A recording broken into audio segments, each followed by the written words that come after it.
ન્યૂઝીલેન્ડના ઓકલેન્ડમાં New Zealand Indian senior citizen એસોસિએશનની બેઠક યોજાઈ।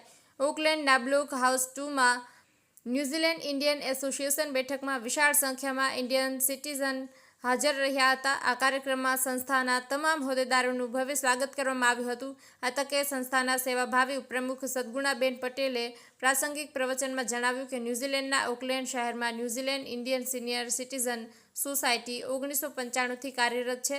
સંસ્થા દ્વારા મહિના પહેલા રવિવારે સંસ્થા દ્વારા જુદા જુદા કાર્યક્રમો કરવામાં આવે છે અને ખાસ કરીને New Zealand Indian senior citizen association દ્વારા ઓકલેન્ડ શહેરના બ્લોક હાઉસ 2 ખાતે કાર્યક્રમ રાખવામાં આવ્યો હતો। સિનિયર સિટીઝને હિન્દી ફિલ્મના સુપ્રસિદ્ધ ગીતો ગાયા હતા અને કાર્યક્રમમાં ખાસ ધોરાજીના વિનોદભાઈ સંધાણીએ મુકેશના દર્દ ભરેલા ગીતો ગાઈને સિનિયર સિટીઝનોના દિલ જીતી લીધા હતા।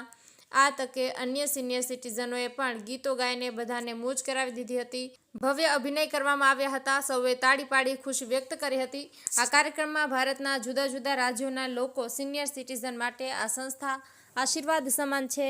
ન્યૂઝીલેન્ડ સિનિયર સિટીઝન સોસાયટી દ્વારા ઉનાળાની સિઝન પ્રવાસનું આયોજન કરવામાં આવે છે તેમજ જુદા જુદા કાર્યક્રમો પારિવારિક ભાવના જળવાયેલી રહે છે અને સાથે મળીને તમામ તહેવારોની ઉજવણી કરવામાં આવે છે અને પરસ્પર પારિવારિકની ભાવનાઓની અનુભૂતિ એટલે કે ઇન્ડિયન સિનિયર સિટીઝન એસોસિએશન।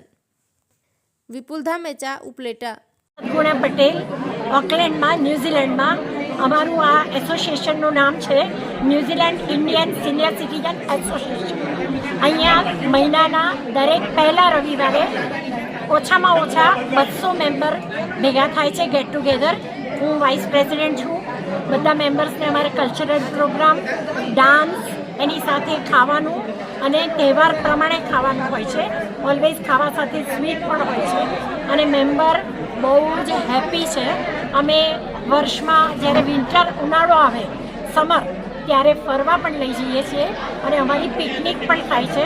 અમારા સિનિયર અમારી સાથે પિકનિક। કેટલા વર્ષથી આ ચલાવો છો? આને 1995થી આ સંસ્થા ચાલે છે। ખરેખર અને તમારા અમે